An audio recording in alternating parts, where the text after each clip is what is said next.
하나님 아버지, 은혜와 사랑을 감사합니다. 오늘도 하나님 우리를 부르셔서 예배할 수 있도록 은혜 주셨으니 감사합니다. 하나님을 예배하기에 합당치 못한 자들임에도 불구하고 하나님의 은혜를 힘입어 하나님의 선행하시는 은혜가 있기에, 먼저 임하신 은혜가 있기에, 그 은총을 우리가 입었기에 오늘도 그 은혜에 감사하여 주님 앞에 온몸과 마음 다하여 예배하고자 하오니, 하나님 우리의 예배가 주님께 이르는 예배가 되게 하여 주시옵소서. 오늘도 은혜를 사모하여 주 앞에 엎드렸습니다. 하나님, 예배한 우리 모두에게 풍성한 은혜, 충만한 은혜 임재하셔서 우리의 모든 문제 가운데 개입해 주시고 해결해 주시고 또 이끌어 주시는 하나님의 전능하심을 경험하고 체험하는 복된 이 시간 되게 해 주옵소서. 하나님, 오늘도 신실하신 주님을 바라보오니 주여, 예배하는 우리에게 하늘의 은혜로 충만하옵소서. 예수님의 이름으로 기도하옵나이다. 아멘.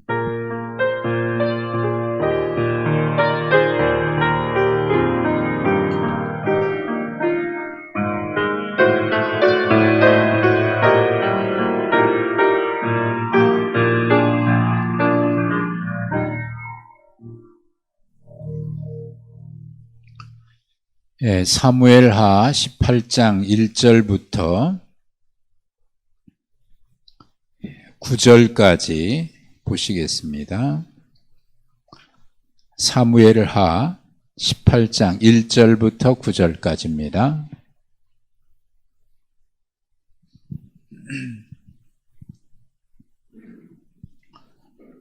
사무엘하 18장 1절부터 9절까지.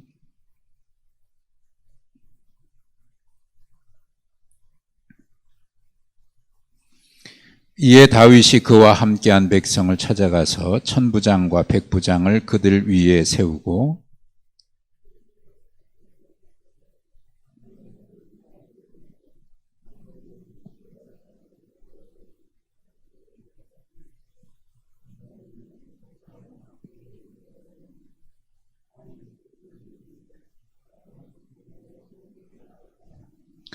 백성들이 이르되, 왕은 나가지 마소서. 우리가 도망할지라도 그들은 우리에게 마음을 쓰지 아니할 터이요, 우리가 절반이나 죽을지라도 우리에게 마음을 쓰지 아니할 터이라. 왕은 우리 만명보다 중하시오니 왕은 성읍에 계시다가 우리를 도우심이 좋으니이다 하니라.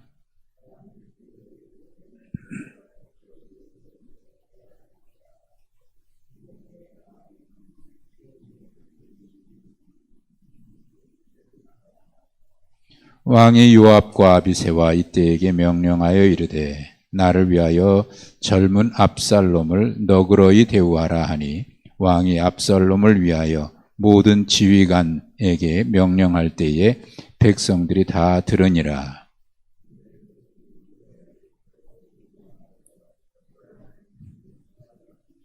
거기서 이스라엘 백성이 다윗의 부하들에게 패하매 그날 그곳에서 전사자가 많아 2만 명에 이르렀고,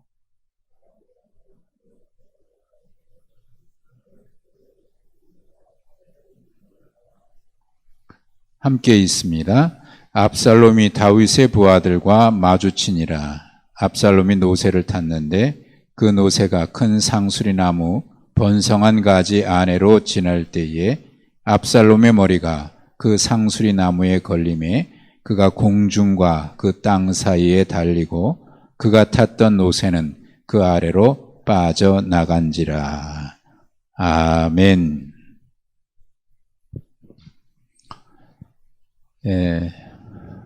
지금 밖에 눈이 많이 오나요? 저 오시는 분 그쳤습니까?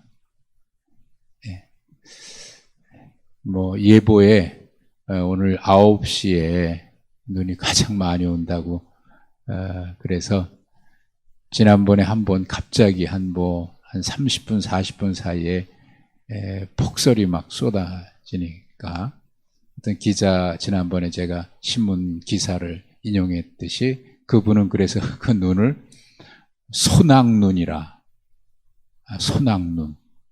소낙비는 있는데 소낙눈. 그러니까 이 소낙눈이라고 하는 표현을 썼어요. 재미난 표현을 썼다. 제가 그걸 읽으면서 그런 생각을 했는데, 눈은 보통 한방눈이라 그러잖아요. 많이 오면 한방눈을, 혹은 또 폭설 이렇게 얘기하는데, 소낙눈이라 이렇게 표현한 것이 제가 특이하게 들었어요. 한방눈 그러면 왠지 모르게 그래도 눈이 한방눈처럼 온다 그럴 때는 좀 뭐 아름다운 느낌이 있는데, 소낙눈 그러니까 소낙비 쏟아지듯이 하니까 뭔가 좀 별로 좋은 어감은 아닌데 그만큼 쏟아졌다 그 말이죠. 아무튼 그런 경험이 있다 보니까 눈이 온다 그러니까 조금 긴장이 되고, 특별히 이 지역은 이제 높은 지역이다 보니까 긴장이 되는데, 오늘 새벽에 나가다 보니까 이미 염화칼슘을 저 밑에서부터 그냥 동사무소 직원들이 오셔서 하셨는지 다 뿌려놨더라고요. 미리 눈 올 거 걱정해가지고. 아무튼 눈이 온다 그러니까 내려가실 때 혹이라도 오게 되면 조심하시고, 내일도 날씨 쌀쌀해진다 그러니까 조심하시고. 아직 우리는 백신 안 맞고 있잖아요. 미국에 계신 그 이영길 목사님 엊그저께 이제 통화를 했는데, 백신을 맞으셨대요. 모더나 백신을 맞으셨대요. 2번 맞는데 한 달 간격으로 2번 맞는답니다. 그래서 1차 접종하고 한 달 뒤에 2차 접종을 하는데, 한 번 맞았는데요, 독감 주사 맞듯이 맞고 나서 그 다음날 약간 주사 맞은 부위가 약간 불편한 정도, 그러다가 그 다음에는 아무렇지도 않더래요. 그리고 나서 이제 2차 맞으면 이 백신 접종이 끝나죠.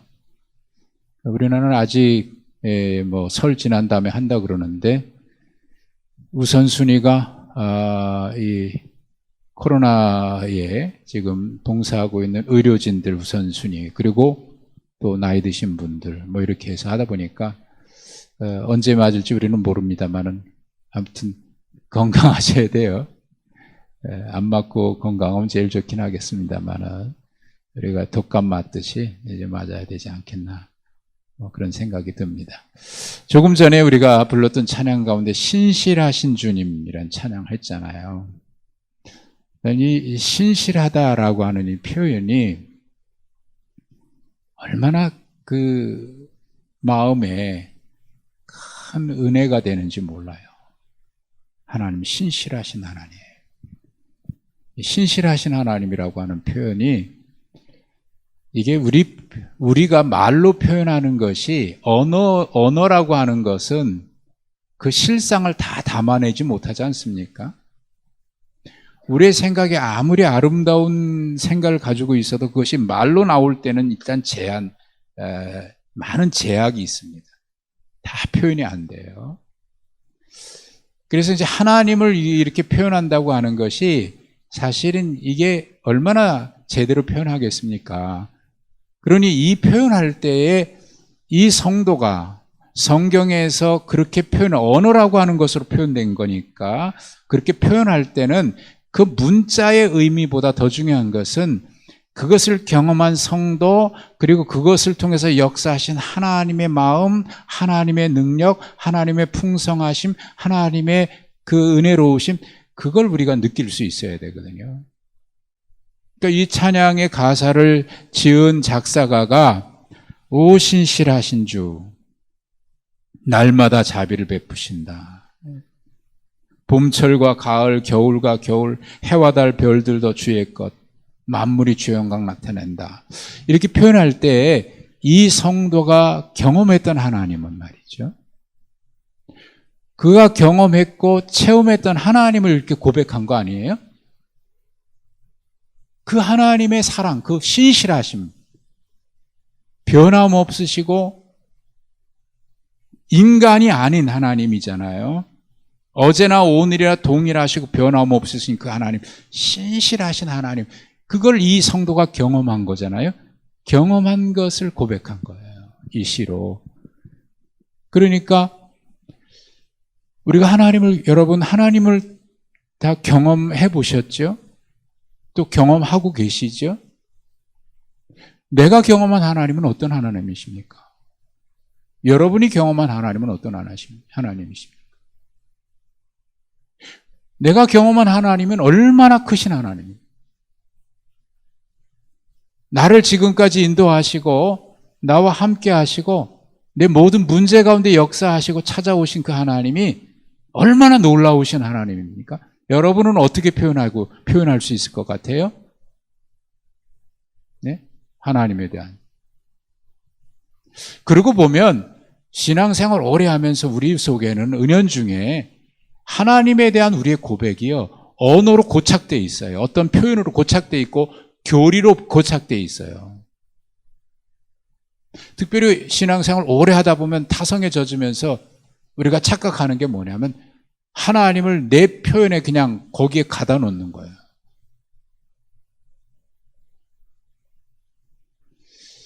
하나님이 살아계신 하나님이 인격적으로 느껴지질 않고 내가 그냥 말하는 관념 속에, 표현 속에, 여러분 보시는지 모르겠는데 아마 늦게 해서 잘 못 보실 것 같기도 하고 재방송이면 혹시 보실지 모르겠습니다만 월요일 저녁 밤 10시에 Sing Again이라고 하는 JTBC에서 하는 게 있어요. 제가 그걸 굉장히 즐겨봅니다. 월요일 밤늦게 하니까 못 보면 재방송할 때 보는데 금요일 저녁쯤에 하는데 거기에 요새 아주 뜨는 무명 가수들이에요 다. 그래서 다시 노래한다 그래서 Sing Again. 요즘 뜨는 무명 가수가 하나 있는데 그게 이재철 목사, 은퇴하신 이재철 목사님의 아들인 이승윤이라고 하는 청년이에요. 지난주에, 이번 주에 그 청년이 나와서 무슨 노래를 불렀냐면 방탄소년단의 노래를 불렀어요. 편곡해가지고. 난 그 노래 처음 들어보는 노래인데 방탄소년단의 노래는 제가 하나도 아는 게 없는데 그 청년이 그걸 편곡하고 그래가지고 자기는 혼자 방탄소년단이 몇 명이에요? 아는 분이 있습니까? 그룹 몇 명, 여러 사람이 나와서 막 뛰어다니면서 노래하잖아요. 혼자서 부르는데 그 청년이 인터뷰하면서 이런 얘기를 해요. 심사위원이 이번에는 무슨 노래를 준비했습니까? 그랬더니 얘기하면서 제가 지금까지 예선부터 쭉 오면서 저는 어떤 틀에 갇히지 않은 노래, 틀을 깨고 새로운 노래를 하는 사람이라고 하는 인식을 가지게 됐는데 사람들이 틀을 깨는 사람이라고 하는 틀에 또다시 갇히고 싶지 않아서 내가 자유롭게 그냥 노래를 그냥 하고 싶은 마음에서 곡을 선택을 했다 그러면서 그 노래를 해요. 별이라고 하는 제목인가? 그런데 그 표현이 제 마음에 확 와닿는 거예요. 은연중에 자기도 모르게 나는 뭔가를 틀에 갇히지 않고 매일 새로운 걸 추구한다고 생각하고 있는데 그것이 또다시 자기를 가두는 틀이 될 것 같아서 그런 표현이거든요. 이게 상당히 중요한 의미를 담고 있는 말입니다. 자기도 모르게 사람들은 자기 틀 안에 갇혀요. 하나님을 틀 안에 갇혀요. 구약의 이스라엘 백성들은 하나님을 어디 틀에다 가둬놨냐면 성전이라고 하는 틀에 가둬놨습니다. 그래서 하나님은 성전 안에 계시는 분. 그래서 이 솔로몬이 성전을 짓고 봉헌하면서 뭐라고 얘기합니까? 하나님이 어떻게 사람이 지은 이 성전 안에 거하시겠습니까? 그 당시로 보면 엄청난 폭발적인 표현인 거예요. 하나님이 어떻게 사람이 지은 이 성전 안에 머물러 계시겠습니까? 하늘도 하나님을 감당할 수 없는데 그가 느끼는 하나님은 어떤 하나님이에요? 온 우주보다, 온 우주 안에도 하나님을 머물게 하실 수 없을 만큼 하나님, 큰 하신 하나님. 그가 고백했던 하나님인 거예요. 내가 경험한 하나님은 어떤 하나님? 여러분이 경험한 하나님은 어떤 하나님? 근데 여기 또다시 문제가 있는데 뭐냐면 내가 경험한 그 하나님이 하나님 분명 경험했어요. 체험했고요. 하나님의 은혜를 경험했습니다. 그런데 하나님의 은혜를 내가 경험한 그 자체 사건으로 거기에 딱 못 박아두는 그런 모순이 우리 가운데 있어요. 제가 언젠가 어렸을 때 하나님의 은혜를 제 나름대로 경험을 했어요. 여러분, 하나님의 은혜를 경험한다고 하는 것은요, 그것이 다 똑같지는 않거든요. 크든지 작든지 어떤 사람은 매우 작게 다른 사람이 볼 때 그럴 수 있어요. 그런데요, 그 하나님의 은혜는 평생 잊혀지지 않는 겁니다. 그게 놀라운 거예요. 다른 것 같은 경우는 굉장한 걸 경험해서도요, 시간이 지나가면 희미해지고 잊어버립니다. 그런데 하나님의 은혜를 경험한 사건은요, 잊혀지지가 않아요. 평생 그게 마음속에 남아있어요. 그래서 제가 이제 조금 나중에 신앙생활 하면서 나도 모르게 오래전에 청년 때 제가 그런 경험을 해서 그때 이건 아닌데 하고 제가 느꼈던 건데요. 나도 모르게 기도하면서 예배하면서 내가 옛날에 하나님을 경험했던 그때를 자꾸 기억해내더라고요. 그리고 그렇게 해야 또다시 하나님의 은혜를 경험할 것 같은 생각을 내가 은연중에 하고 있더라고요.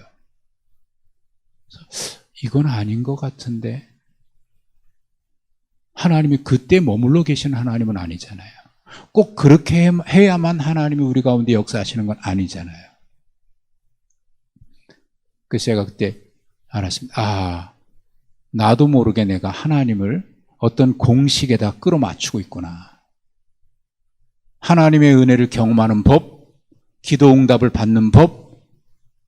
그러면 여러분, 그렇게 설교하면 쫙 받아 적어요.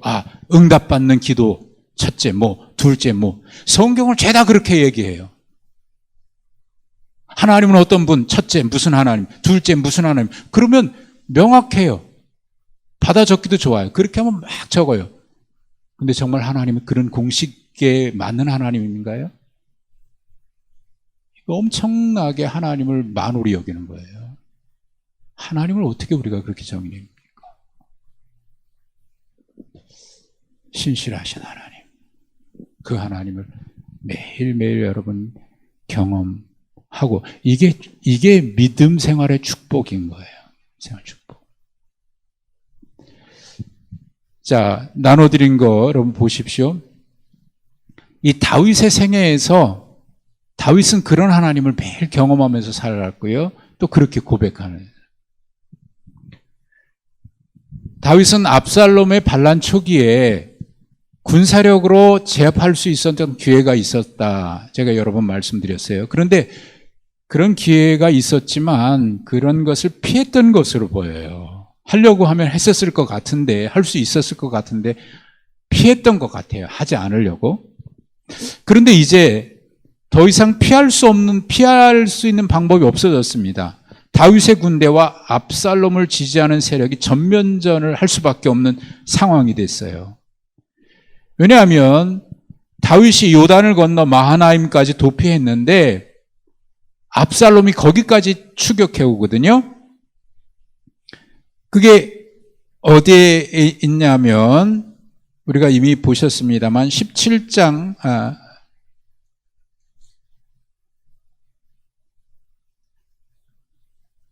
우리가 지금 17장 24절 보시면은 17장 24절에 보시면 다윗이 요단을 건너 마하나임이 갔잖아요. 또 압살롬도 모든 이스라엘 사람과 함께 요단을 건너와요. 요단 건너까지 추격해 온 거예요. 이제는 더 이상 피할 수 없게 돼버렸어요. 전쟁할 수밖에 없는 상황이 돼버렸어요. 그게 햄릿의 유명한 대사를 제가 적어놨는데, 사느냐 죽느냐 그것이 문제로다. 이럴 수도 없고 저럴 수도 없는 상황이잖아요. 어떻게 해요? 아들과 싸워야 합니까?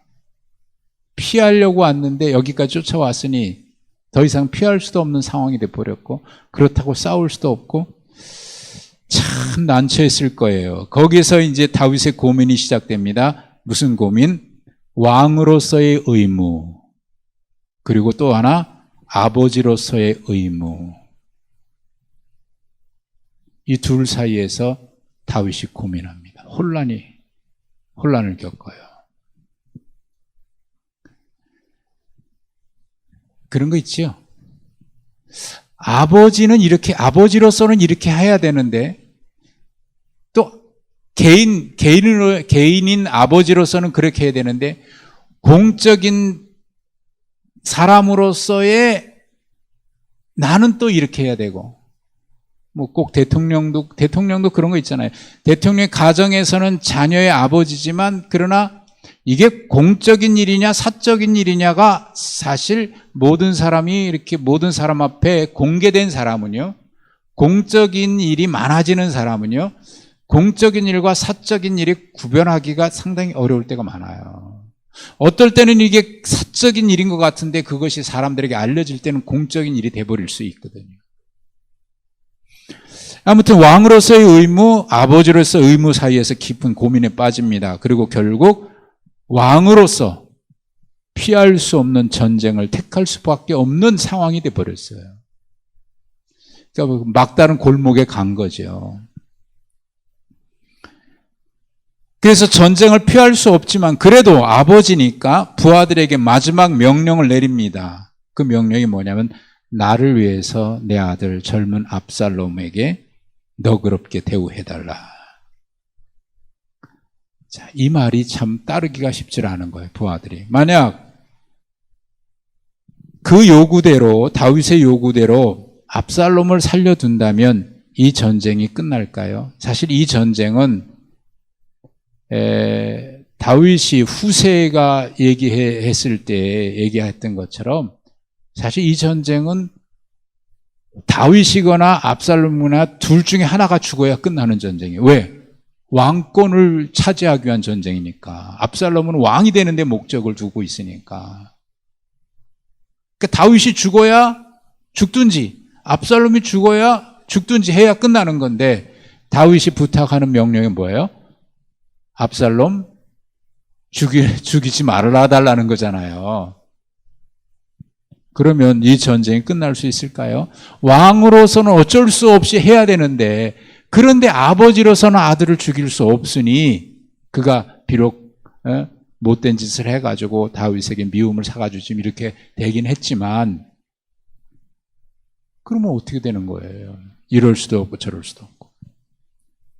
오히려 아버지 다윗의 이 요구를 따르게 되면 전쟁이 끝나지 않을 수도 있고요, 또 오히려 다윗의 군대가 위험에 빠질 수도 있거든요. 그럼 이거 어떻게 될까요? 참, 다윗의 시편에 보면은 그런 표현이 많이 나와요. 그 시편 23편의 대표적인 표현인데, 사망의 음침한 골짜기 빠지는 거죠.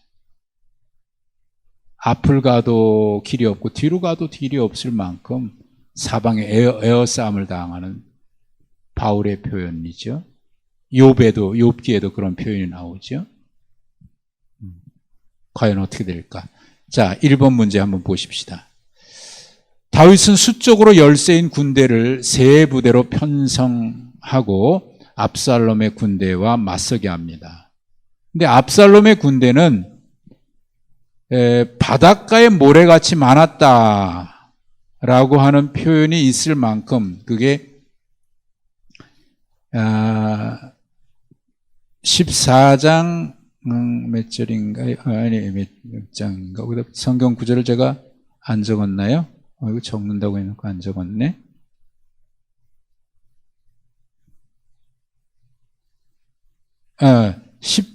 17장 11절에 보면은요, 17장 11절에 보면 압살롬의 군대는 바닷가에 많은 모래같이 몰려왔다 이렇게 표현 나오잖아요. 숫자로 엄청 많은 거예요. 그리고 계속해서 온 이스라엘 백성, 온 이스라엘 백성으로. 유다 지파 외에는 대부분이 지금 압살롬을 지지하고 있는 것 같아요. 거기에 다 넘어간 것 같아요. 그러니까 수적으로 굉장히 열세죠. 그래서 이제 그렇지만 다윗은 세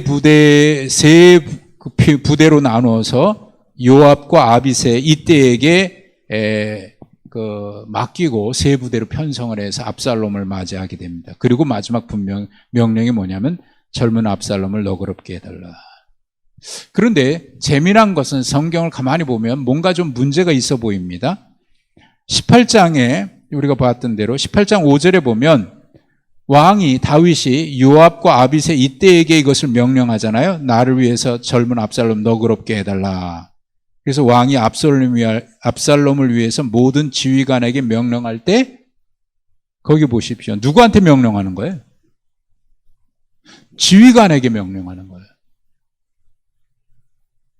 모든 군인들이 있는 자리에서가 아니라 지휘관들에게 명령하는데, 그러면 그 지휘관이 받은 명령을 그 남은 부하들에게 이게 지금 이제 해서 싸움 나갈 때 전략을 세울 거 아닙니까? 그런데 거기에 이런 표현이 있어요. 그 명령을 백성들이 다 들었답니다. 여러분 어떻게 생각하세요? 이게 지금 지휘관들에게 하는 명령인데 거기 있는 군인들이 다 듣게 얘기했다고 말해요. 이거 비밀로 얘기한 겁니까? 아니면 지휘관들에게만 한 얘기입니까? 거기 있는 백성들이 다 듣도록 일부러 그렇게 한 겁니까? 뭔가 좀 이상하지 않아요? 여기서 어떤 걸 느낄 수 있느냐면 다윗의 고민을 느낄 수 있는 거예요. 다윗. 지금 압살롬을 죽이지 말라고 부탁을 하는 거, 명령을 내리는 건데, 그 지휘관들에게 명령을 내리는 거잖아요. 근데 혹이라도, 그게 지휘관들을 안 믿었다라고 얘기하기는 어렵습니다만은, 그렇게 얘기하는 건 아닌데, 그게 뭐냐면, 혹이라도 모르고 그 군인들 중에 누군가가 죽일 수도 있지 않을까 싶어서 그랬는지, 백성들이 다 듣게 얘기해버려요. 백성들이 일부러 비밀리에 얘기하는 것처럼 하면서 다 듣게 얘기해버려요. 그게 뭡니까? 여기에 다윗의 어떤 고민이 있는 거예요? 압살롬을 죽이지 말라, 살려뒀으면 좋겠다라고 하는 그 마음이 지금 이렇게 표현된 거예요. 그러니까 얼마나 고민이 됐겠어요, 사실. 아무리 그래도 그렇지, 아들이잖아요. 아들을 아무튼 여기서 다윗의 그런 고민을 이제 엿볼 수가 있습니다. 2번 문제입니다. 다윗의 군대와 압살롬의 군대가 맞서 싸우는 이 전쟁의 향방을 좌우하는 분수령 같은 전쟁이 있었습니다. 그게 뭐냐면 에브라임 수풀에서의 전투입니다. 그 에브라임 수풀에서의 전투가 6절부터 8절까지 나오죠. 근데 이 전투의 결과에 대해서 성경의 기록을 살펴보시고 느낀 점을 이야기해 봅시다. 거기에 그 전투의 결과는 6절, 7절, 8절에 기록되어 있는데 7절, 8절만 읽어보시면 이렇게 되어 있습니다. 거기에 유인물에 7절, 8절을 기록해 놨는데 거기서 이스라엘 백성이 다윗의 부하들에게 패하며 그날 그곳에서 전사자가 많아 2만 명이 거기서 죽어요. 엄청난 전쟁이죠. 그 전투에서 2만 명이 죽었다는 거예요. 이거 잘못 기록한 거 아닐까 싶을 정도로 그 많은 사람이 죽은 거예요. 2만 명에 이르렀고 그 땅에서 사면으로 퍼져 싸웠으므로 그날에 무엇에서 죽은 자? 수풀에서 죽은 자가 무엇에 죽은 자보다 많았다? 칼에 죽은 자보다 많았다. 이게 이제 성경에 이런 표현이 종종 나와요. 칼에 죽은 자보다 우박으로 인해서 죽은 자가 많다. 이런 것도 나오고. 예? 여기 수풀에서 죽은 자가 칼에 죽은 자보다 많다는 얘기는 뭐냐면 직접 이렇게 맞싸워가지고 칼에 찔리고 뭐 이렇게 해서 죽은 자보다 수풀에서 죽었다. 이게 어떻게 죽었다는 거죠? 모르겠어요. 뭐 옛날 작전에 보면은 사극에 보면 적들을 공격해서 어떤 막다른 골목으로 피하든지 아니면 도망가는 척 하면서 이쪽으로 유인한 다음에 어느 정도 오면 양쪽에 나무 같은 거를 이렇게 묶어놨다가 확 넘어뜨려가지고 그게 돌들이 굴러오고 나무들이 굴러오고 나무가 갑자기 쓰러지고 뭐 이렇게 해가지고 죽었는지 아무튼 이런 것들이지 않을까 싶은데 수풀에 죽은 자가 칼에 죽은 자가 보다 많았다는 얘기는 뭐냐면 이 전쟁이 지금 뭔가 일반적이지 않아 보여요. 성경은 이거를 왜 이렇게 표현했을까요? 성경은 직접적으로 얘기를 안 하지만 여기에 우리가 알지 못하는 또 다른 섭리가 있는 거예요. 하나님께서 이 전쟁을 지금 역사하고 계시다라고 하는 표현을 성경은 이런 식으로 표현합니다. 히스기야 왕 때 아수르 군대가 하룻밤 만에 뭐 우박이 내리고 그래서 18만 5천 명이 죽었다 그럴 때 그것도 아유 성경 무슨 이렇게 거짓말 같은 얘기를 해. 예. 그 사건을 통해서 얘기하려고 하는 것은 사실은 뭐 18만 5천 명이다 2만 명이다라고 하는 숫자보다 더 중요한 의미가 있는 거예요. 거기에 하나님께서 그 일에 어떻게 역사하고 계시다라고 하는 것을 얘기하고자 하는 거예요.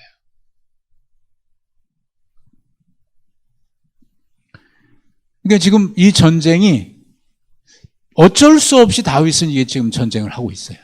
피하고 싶었는데 그리고 어떻게 적장인 반란의 수괴인 압살롬을 죽이지 않고 이 전쟁을 끝내겠다고 생각할 수 있겠어요? 죽이지 않으면 전쟁 안 끝나거든요. 근데 다윗의 마음은 지금 두 마음이거든. 그런데 지금 이 전쟁이 이렇게 진행이 되거든요. 이게 이 전쟁의 전체의 향배를 결정하는 아주 중요한 전쟁인 거예요. 에브라임 전투가 이 전쟁이 이 전투가 이 전체의 전쟁을 좌우해요.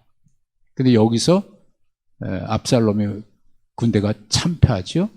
2만 명이 죽고 그 다음에 어떻게 됩니까? 3번 이스라엘 백성이 다윗의 부하들에게 패하는 것을 보고 근데 여러분 가만히 보시면은 계속 이렇게 표현이 내와요. 압살롬의 군대는 이스라엘 백성이라 그러고 다윗의 군대는 다윗의 부하라고 이렇게 표현이 나와요. 숫자는 압살롬의 부대가 훨씬 많아요.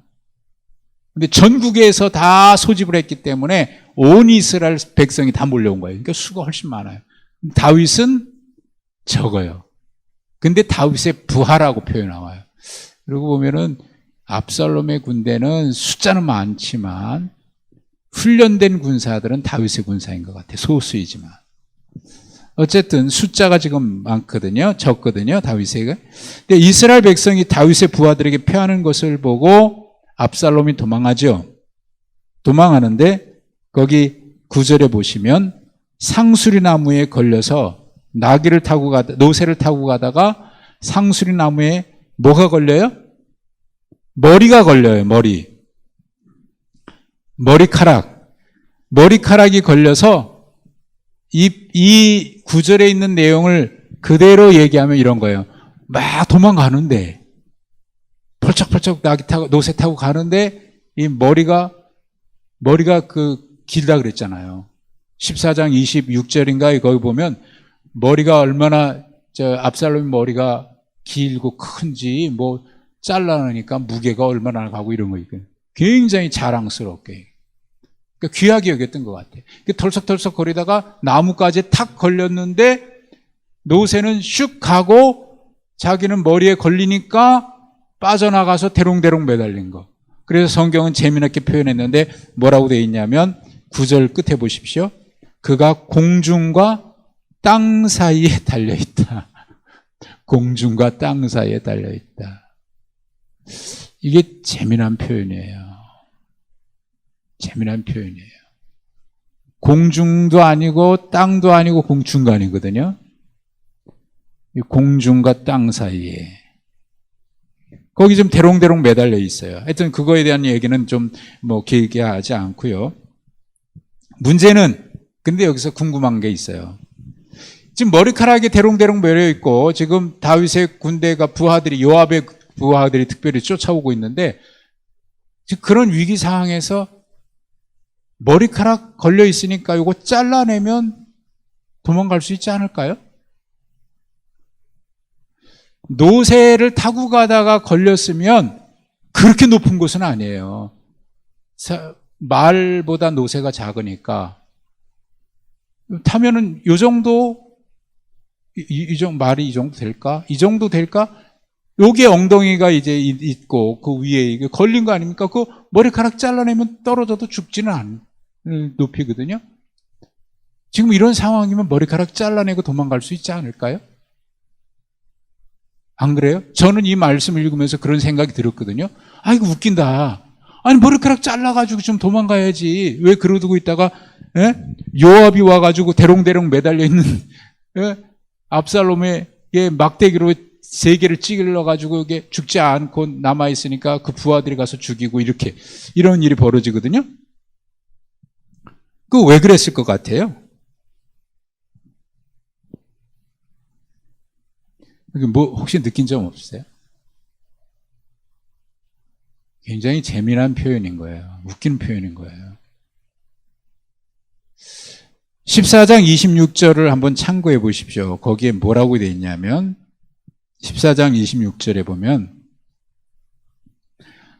압살롬의 머리털이 무거움으로 연말마다 깎았대요. 연말마다 1년에 한 번씩 깎는 거예요. 근데 그 깎을 때마다 머리털이 왕의 저울로 200세켈, 왕의 저울로 200세켈. 그러니까 아니 성경에 왜 기록할 게 없어서 이런 걸 기록해놨죠? 그 머리카락이 1년에 한 번 깎는 게 뭐가 그렇게 중요하다고 성경에 이런 걸 기록했고, 그 머리칼의 무게가 1년에 한 번씩 깎는데 200세켈, 왕의 무게로 저울로 200세켈이라고 하는 무게를, 이게 뭐가 그렇게 중요하다고 여기다 기록해 놨을까요? 이걸 기록했을 때는 이유가 있는 거예요. 결국 이 뒤에 압살롬이 이 머리카락이 걸려서 죽거든요. 성경은 이게 내러티브인데요. 앞에 머리카락 이게 뭐가 중요하다고 기록해놨지? 근데 그게 뒤에 분명한 이유가 있는 거예요. 그게 걸려서 죽어요. 이걸 잘라내면 되는데 안 잘라냈기 때문에 대롱대롱 매달려 있다가 죽고요. 물론 다급한 상황이면 자를 틀도 못 섰겠습니다만은 여기 가만히 보면 요압의 부하가 와가지고 압살롬이 매달려 있는 거, 대롱대롱 매달려 있는 거 보고 당장 죽이지 않고 요압에게 가서, 요압 장군이요, 저기 지금 압살롬이 나무에 걸려 있습니다. 그리고 가서 보고해. 보고하니까 요압이 왜 당장 안 죽였냐? 말해보십시오. 왕이 그런 명령했는데 제가 죽이면 혹시 당신도 나를 죽일 거 아닙니까? 내가 어떻게 죽이겠습니까? 그러니까 요압이 가가지고 나무로 막대기로 찌르고 그 다음에 부하들이, 이게 짧게 기록했지만 이게 시간이 꽤 걸리는 거예요. 그 사이에 머리카락 잘라내고 풀지 못했으면 잘라내고라도 도망갈 수 있는데 그것 때문에 죽었거든요. 뭘 얘기하는 거냐면 여기에 성경은 중요한 사실을 얘기하는 거예요. 압살롬이 어떤 사람이라고 하는 것. 압살롬이 어떤 인격과 어떤 영성을 가지고 있는 사람이라고 하는 걸 여기서 얘기하는 거예요. 그는 죽음보다 뭘 더 중요하게 여기냐면 자기가 자랑하는 이 머리카락.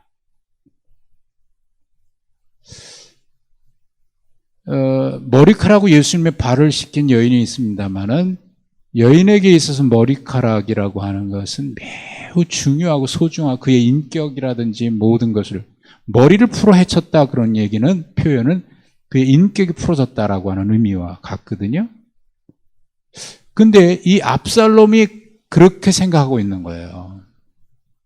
그에게도 이 머리카락이 그렇게 소중했던 거예요. 그에게는 명예나 사람들에게 드러나는 그의 모습이 그렇게 중요했던 거예요. 그것이 뭐보다 더 중요하게 여겨졌냐면 자기 목숨보다 더 목숨과 바꿀 수 없을 만큼 그것을 소중하게 여겼다. 이게 압살롬의 모습입니다. 그러니까 지금까지 압살롬이 해온 일들을 가만히 보면 아하, 압살롬은 뭐를 중요하게 여기는 사람인가 하는 것을 알 수 있는 거예요. 결국 그걸 내려놓지 못하니까 그것 때문에 이런 일까지 벌인 거고 그걸 내려놓지 못하니까 결국 그것 때문에 죽어요. 여러분, 우리가 끝까지 부여잡고 있으면 그것이 우리의 생명을 붙들고 나의 생명을 건져주고 우리를 구원할 수 있을 것처럼 여기는 사람들이 그렇게 소중하게 여기는 것들이 많이 있어요. 어떤 사람은 그것이 명예가 될 수도 있고요. 어떤 사람은 그것이 권세가 될 수도 있고요. 어떤 사람은 그것이 사람들에게 비춰진 자기의 이미지가 될 수도 있고요. 어떤 사람은 자기가 쌓아놓은, 지금까지 이루어놓은 업적일 수도 있어요. 쌓아놓은 바벨탑과 같은 업적.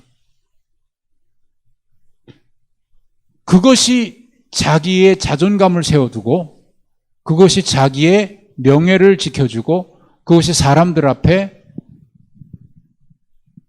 아, 저 사람은 저런 사람이야. 그 달라스 윌라드의 하나님의 모략이라고 하는 오래된 책인데 그 책을 제가 요즘 왠지 다시 보고 싶어서 보고 있어요. 거기서 재미난 표현을 그분이 쓴 걸 봤는데 인간은 모두 무의미의 지적 휘장을 두르고 있다.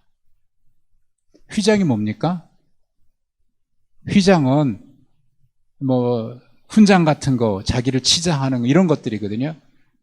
근데 무의미한 지적 휘장, 내가 뭔가를 아는 척, 지적인 수준, 내가 뭐 남들보다 좀 뛰어나 이런 것들을 가지고 자기를 치장해서 마치 자기가 그런 사람인 것처럼 착각하게 되는 그런 휘장을 두르고 있다.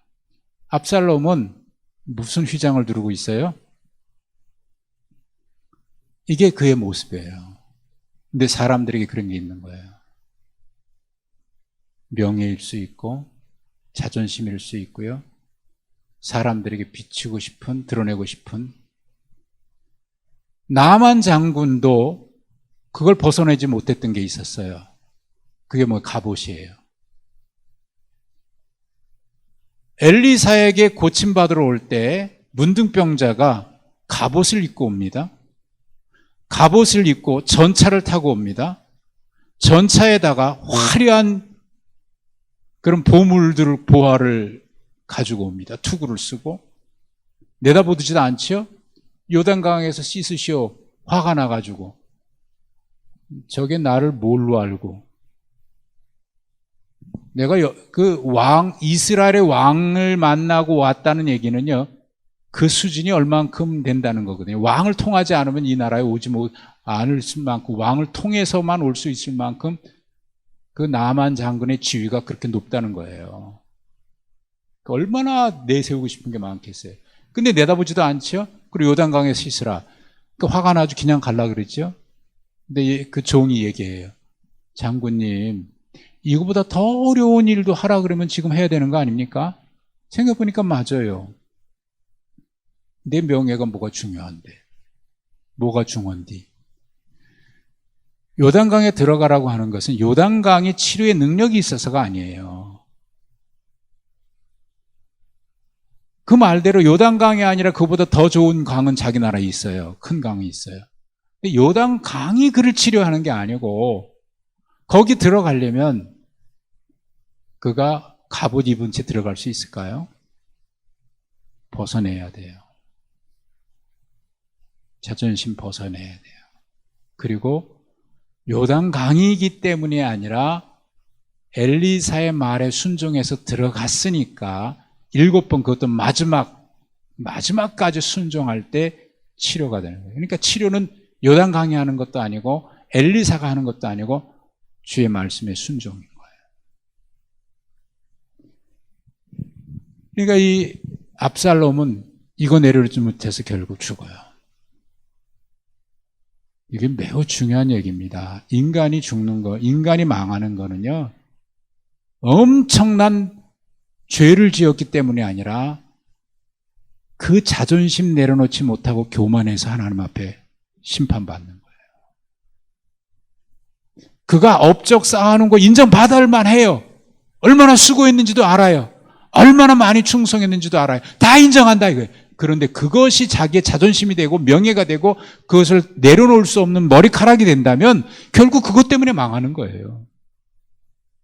자기가 쌓아놓고도.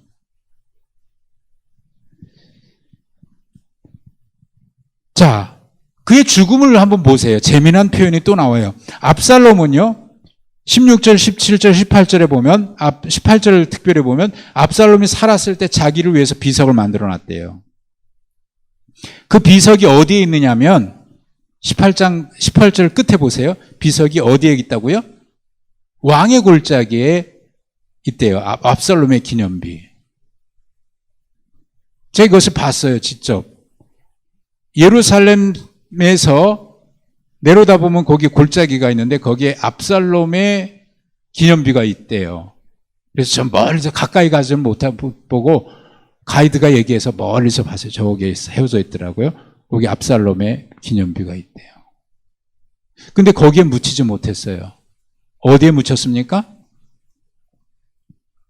16절 보세요. 17절 보세요.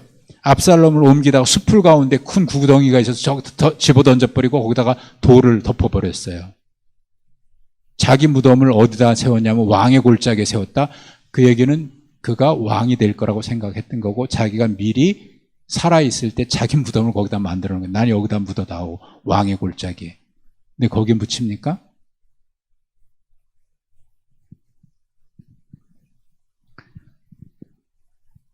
여러분, 인간이 계획을 세우고 아무리 잘해도 하나님이 허락하지 않으시면 혹 내가 계획한 거 이룰 수는 있어요.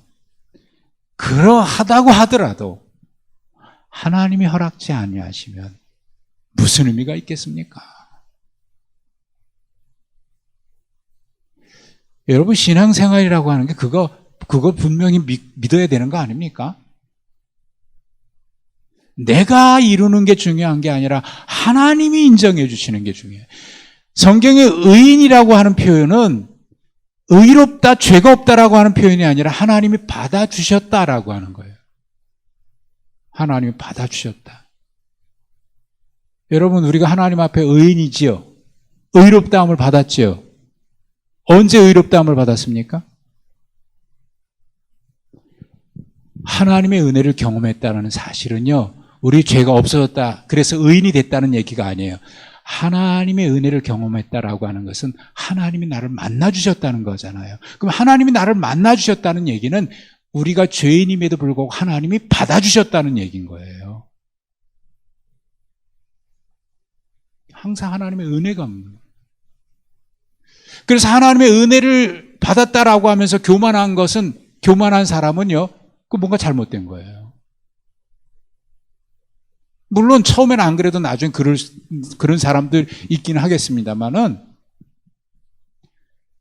성경에서 의인이라고 하는 것은 문자적인 의미가 아니에요. 하나님이 나를 받아주셨구나. 탕자를 받아주신 것처럼 하나님 받아주셔. 그게 의인이에요. 하나님 받아주신 거예요. 이 압살롬 참, 그렇게 이제 죽고 말죠. 마지막 5번째, 압살롬은 죽고 반란은 진압되었습니다. 기쁨의 날인데 기쁜 소식은 아닙니다. 왜요? 기쁠 수 없는 승전보를 왕에게 전해야 하는 요압은 전령을 자청하는 아히마스에게 이 소식으로는 상 받지 못하니까 가지 마라 말려요. 그리고 구스 사람을 전령으로 보내요. 이 전쟁은 승리했습니다. 압살롬 죽었습니다. 알려야 되니까.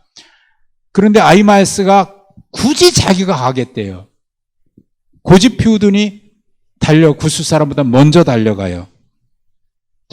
왜 칭찬받을 수 없는 소식인데 이랬을까요?